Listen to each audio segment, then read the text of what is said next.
Então, hoje nós vamos concluir a página 166.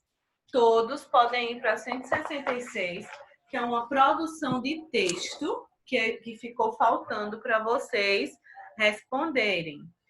Eu vou explicar qual é essa produção de texto que vocês deverão fazer nessa produção de texto e em seguida nós iremos para o novo gênero textual, que é o e-mail da 168. Então vamos lá. 166. Produção de texto. O poema, as coisas que a gente fala, vocês lembram que nós lemos este poema, que é As Coisas que a Gente Fala, que está na página 148. Lembrem do poema e lembrem do que se tratava. Então, quando a gente diz as coisas que a gente fala, a gente já vai lembrar do que se tratava o poema, né? É do que a gente fala e de como a gente fala para as pessoas. Então, o poema As Coisas que a Gente Fala, de Ruth Rocha, mostra a importância das palavras que saem da nossa boca. Elas podem causar impactos positivos ou negativos na nossa vida e na vida das pessoas que nos rodeiam. A autora utiliza um poema para falar de um assunto tão corriqueiro. Os poemas são gêneros textuais geralmente estruturados em versos que nos tocam pela linguagem bela e que desperta nossas emoções. Então, uma das características dos poemas é essa, é despertar nossas emoções. Elas tocam lá no fundo, eles trazem aquela mensagem para que a gente reflita, para que as nossas emoções sejam despertadas.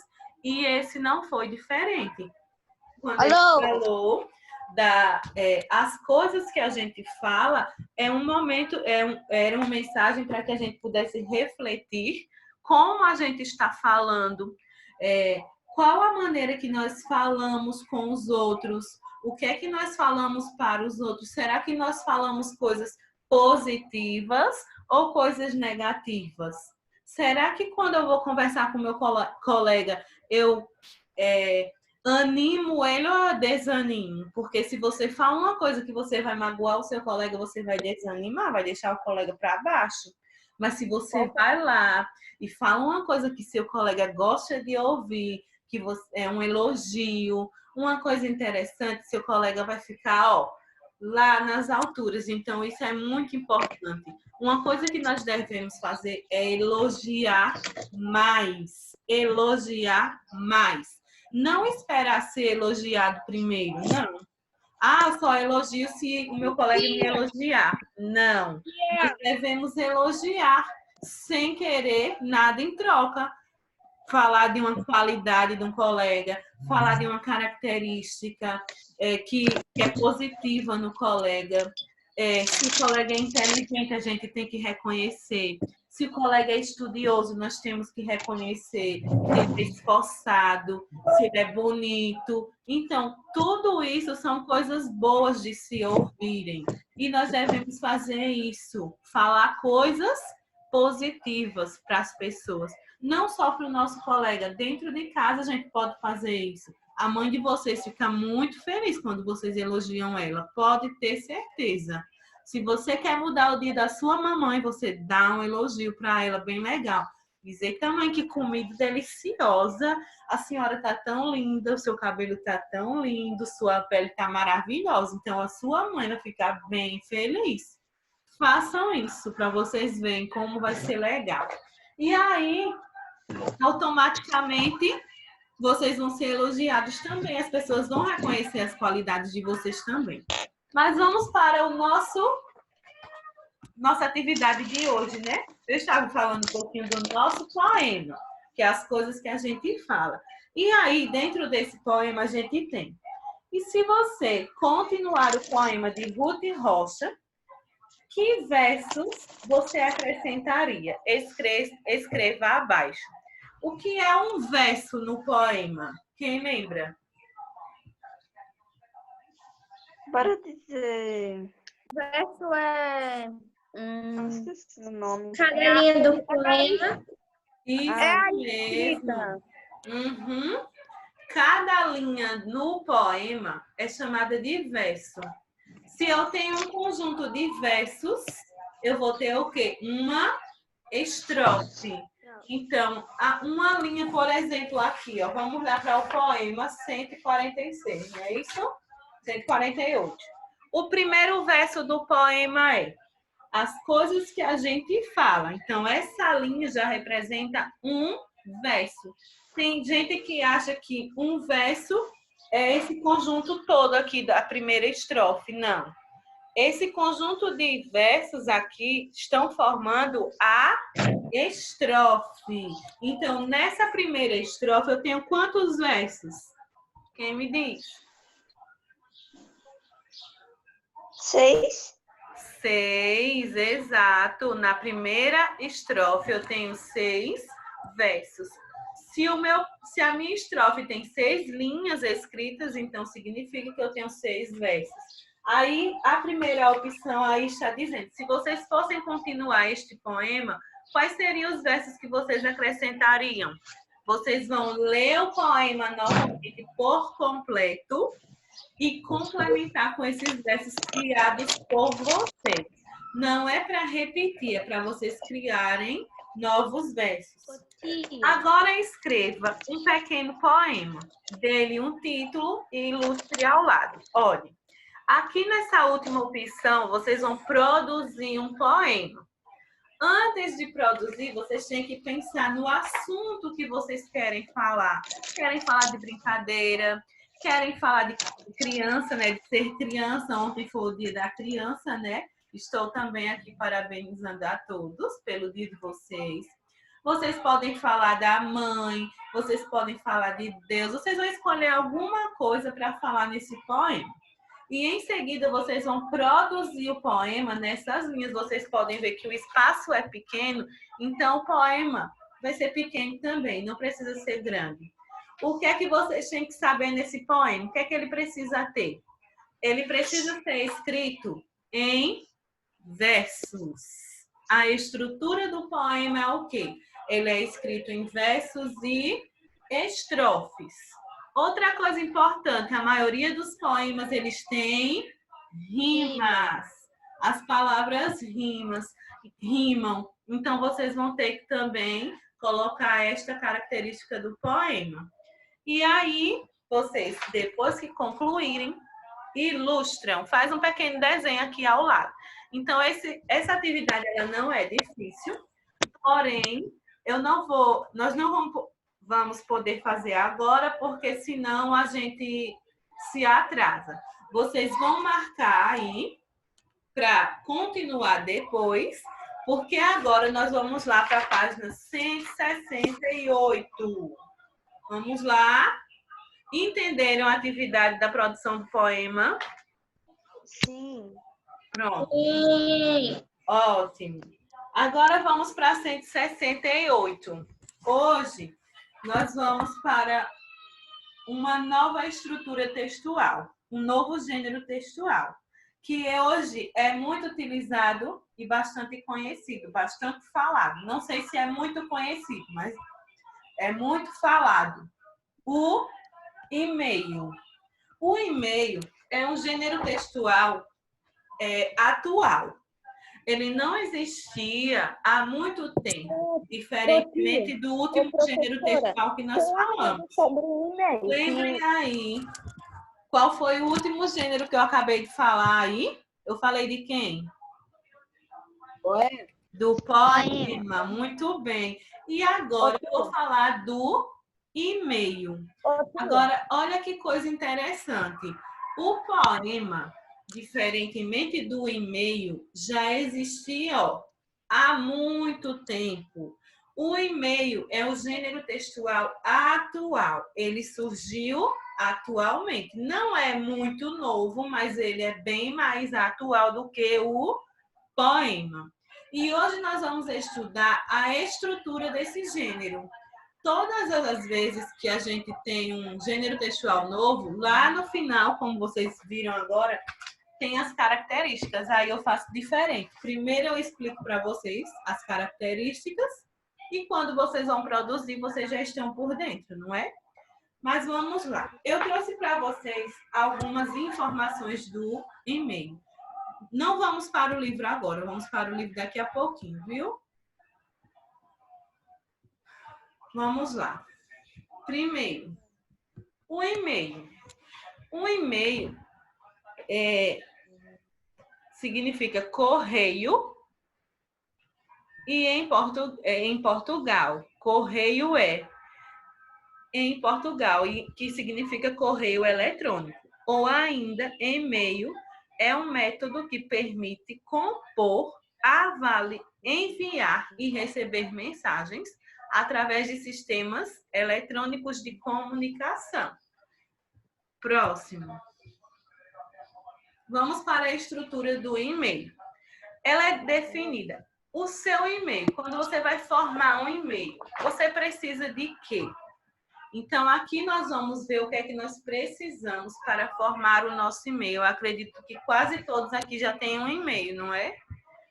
Se não, a mãe tem, alguém tem, você já conhece o e-mail. Eu tenho. Pronto, ó, vamos lá. O que é que vocês precisam? Primeiro, o nome. Então, esse nome é o mais complicado do e-mail para mim é o nome. Por quê?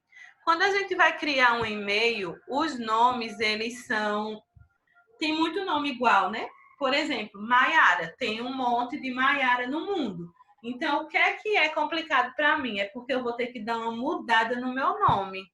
Às vezes eu tenho que... E para mim, eu boto o meu nome todo doido lá. Pois é. Mas aí nós, adultos, não podemos fazer isso. Por exemplo, eu vi aí alguns nomes interessantes aqui que vocês colocam aí na... A minha mãe, ela coloca uns 5 quando não tem muitos. Ou ela coloca um apelido. Aí o que é que eu faço?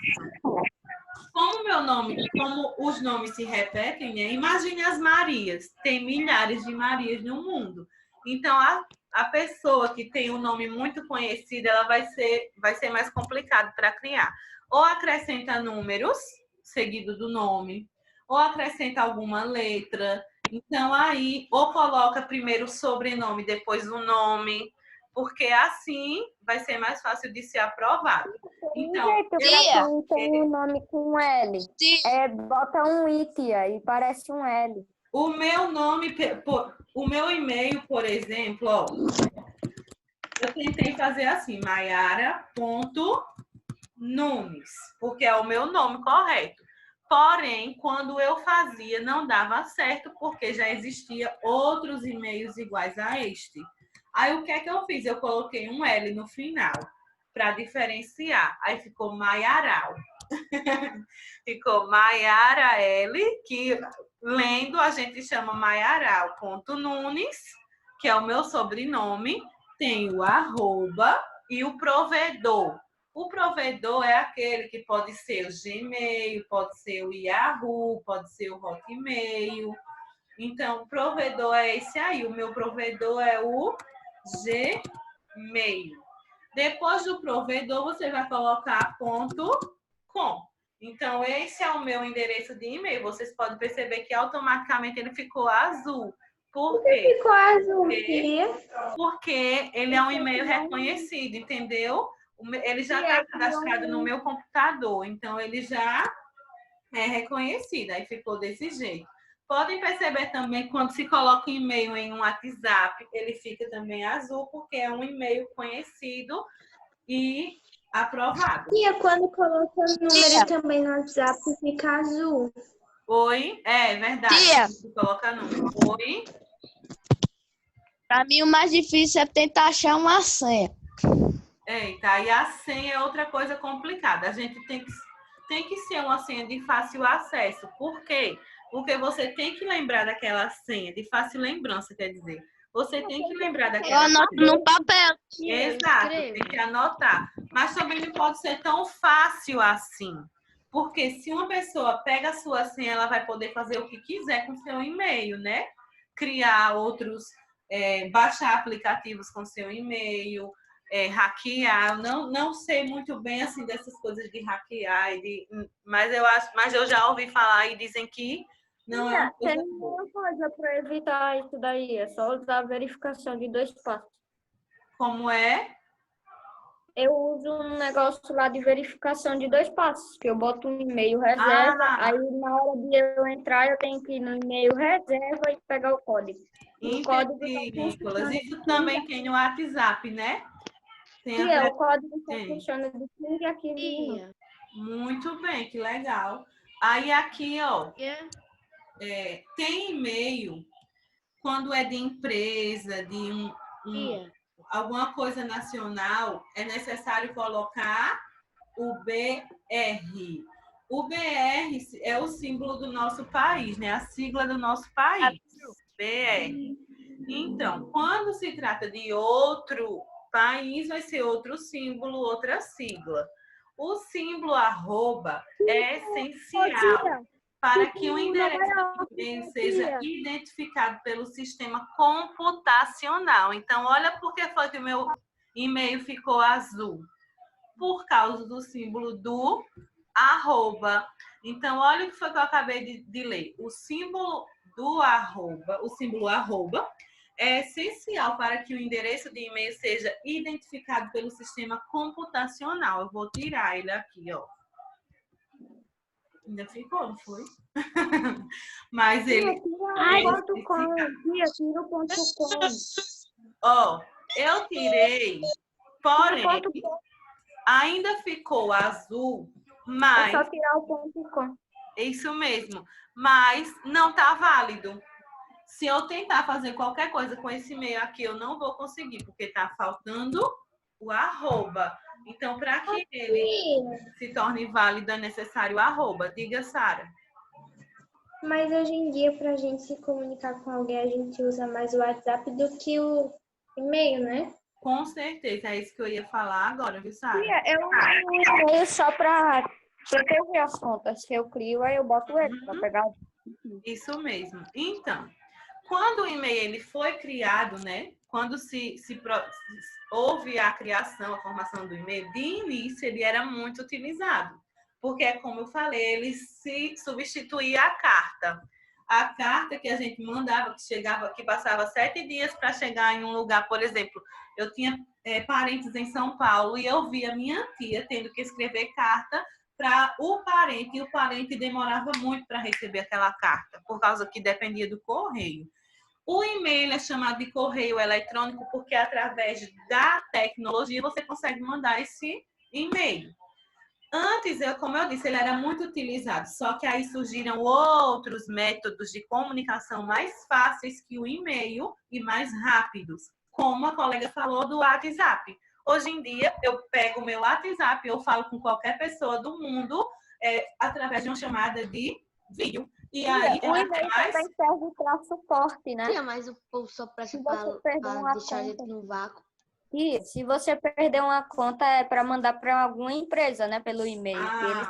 Agora aqui, muito bem, Nicolas, bem lembrado. Então, eu disse o quê? O WhatsApp ele é bem mais rápido do que e-mail, né? Porque o WhatsApp já foi criado depois do e-mail. Vocês podem perceber que tudo que é criado depois tem as suas vantagens, porque já tem mais tecnologia. Porém, o e-mail ele é essencial em todas essas outras tecnologias.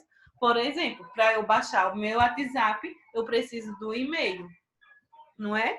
Tem alguns casos que precisa do e-mail. Por exemplo, quando você vai fazer o backup das mensagens, você precisa do e-mail. Para você baixar outros aplicativos, jogos, Facebook, Instagram, você precisa de e-mail também. Então, o e-mail, ele não é muito utilizado, porém, ele é necessário. E hoje nós estamos estudando essa estrutura. Aí, voltando para a estrutura, olha como é a estrutura do e-mail. Eu deixo já você falar. Um exemplo do e-mail, tia, que eu já usei. Ô, professora, se eu sair do nada porque minha internet tá muito ruim. Ok. Então, olha aqui a estrutura do e-mail. Conta, tia. Tem o D. Tia, eu tenho um exemplo.